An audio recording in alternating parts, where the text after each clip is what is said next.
everyone. So it's Saturday and I'd love to speak more about everyone that is probably going to watch this. You're probably healing yourself, you're probably holding space for others, and using a lot of tools. You know, we all as healers, you know, gather a lot of tools around us as we become the best at what we are here to be.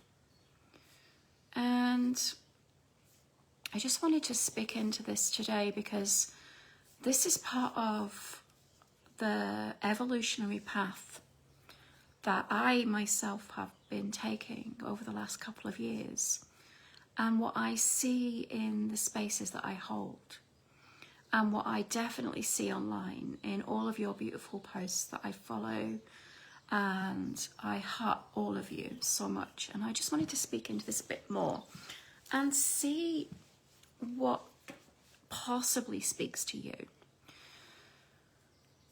And it's probably quite a lot, so just maybe settle down and really hear me when I speak into this, because something here might really land for you. And if it does, I'd love to know, and maybe we'll open a conversation. I wanted to speak about working from inside our modalities as a, you know, because whilst I don't want to diminish or dismiss them at all, because they're incredible, they have given us so much growth, they have enabled us to hold so many people within our modalities, within our sessions, etc. However, there's a point when something really shifts, and these tools, modalities, processes, they kind of like aren't cutting it anymore. We feel it here, right? We don't necessarily feel it initially in how we hold our spaces. Yet we certainly do the more we step deeper into becoming who we are. So what's been my biggest evolutionary process personally has been stepping out from inside my modalities. And I've got many, like a lot of you have. I've been working in the healing field for over 30 years. And what really has come to be how I hold my space is devotional presence. So I work from deep devotional presence. And, you know, when you've done everything, you know, all the therapies, the healing, the trainings, so many modalities, you understand yourself so deeply. However, does your life fully reflect that? Because, and I know from lived experience and walking the spiral path, that we still wobble. We still leave ourselves.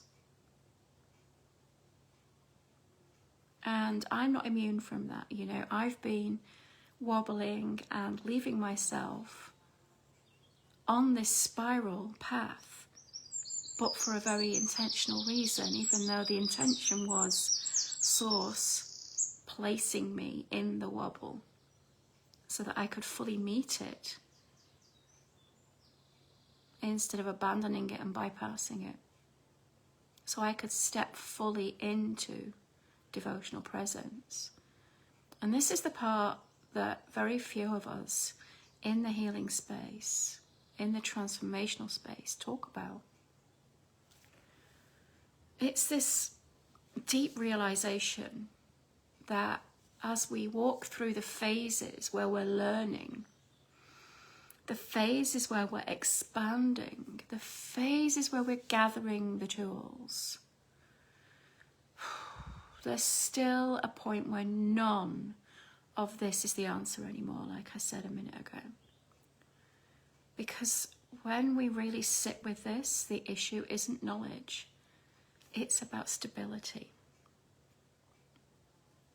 And we're going to keep coming into the wobble and into abandoning ourselves and into bypassing our truth until we truly stabilize. And this is where I realized when I met myself again on the spiral that I was not here to add any more. I wasn't here to fix myself anymore. And I wasn't here to guide people anywhere, somewhere. Hello, I just got a heart then. I don't know who you are, but thank you. You know, so it isn't about adding any more. And I do this in all my spaces. I don't add more. I don't fix you, and I'm not here to take you anywhere.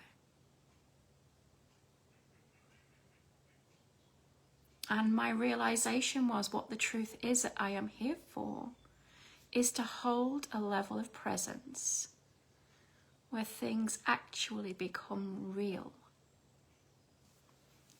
I just want to pause there and just allow that to land for you.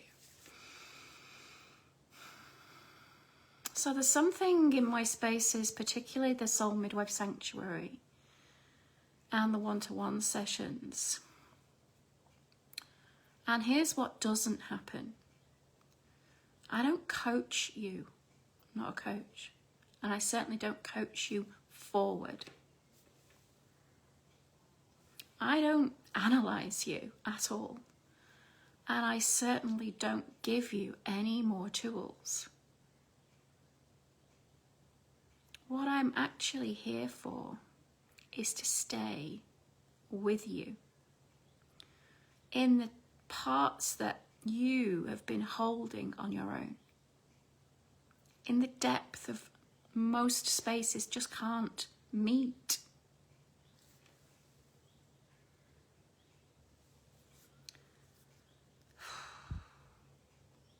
And I meet you and I hold you, you know, long enough so that your life reorganizes around you, through you.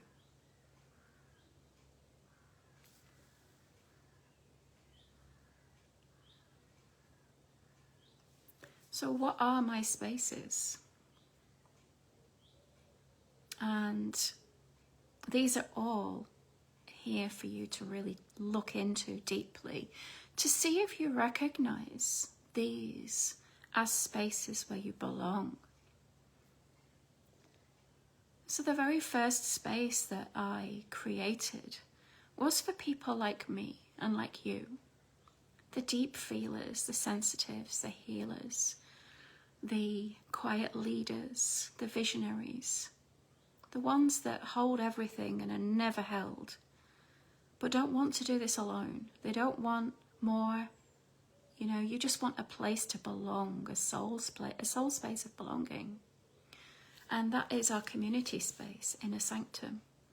It's a shared field of sovereign becoming. And we love it in there. It's such a beautiful place. And this is where who you truly are, everything you are, all your sensitivities, all the things others have put on you, told you you are, which are in fact not truths at all, are becoming normalized for you. They're fully you and fully welcome. You know, when you're not alone as being labelled the too much one, the too sensitive one, the too deep one. And we're co-creating something incredibly special in there. And it opens such an emotional response of loving joy to be part of this space and hold the frequency of this space and share it with so many gorgeous souls. And then, you know, this probably a lot of you resonate with this part, this sort of space that I hold. You know, when something is just really, now, really alive right now, and you need to be met right now, but not for a very long arc. It's a short period of time when you really need someone to stay with you whilst things become stabilized and coherent. These are my one-to-one integration sessions. And you're not analysed, you're not pushed, you're not delayed, you're not activated. You're really brought into presence with what's alive for you. Now, what's really become very clear to me over the last 6 months of holding incredible souls inside the Soul Midwife Sanctuary is that not only have there been incredible shifts within their own lives and way of being, it's also been an incredible reflective container for myself as a soul midwife. So this has really changed over the last month in order to ensure that when you step into the Soul Midwife Sanctuary this summer, when we open again on the 15th of June, that this is a long relational space, deeply held. It's really long term, it's 12 months. It's so deeply devotional, and where everything becomes really lived in the present moment. And this is for those of you who know you cannot carry the cost of doing this alone anymore. Certainly not for the faint-hearted. You know, this depth of sacred presence. And it's really brought me into the depth of service that I've always known I'm here for. And my evolution as a space holder and soul midwife has evolved into something incredibly special that I live my life by. This is my code of reverence. I hold myself in deep devotional space so that I can serve those that step into my spaces. In other words, I don't half-ass anything. And in the Soul Midwife Sanctuary, you will feel when this is for you. You'll feel when this is a non-negotiable for you, that this is the space. You know. So if you really felt what I'm sharing here in this deep share, I would love to come into a conversation with you. You know that my inbox, my messenger is open. And if you want to step in and have a chat, just direct message me. And let's open that conversation to see what's alive for you right now and what level of presence you would truly benefit from. If you have any questions, just drop them in my messenger. I really look forward to speaking with you and opening the doorway to your next step of becoming fully anchored in who you truly are. Have a beautiful afternoon, everyone.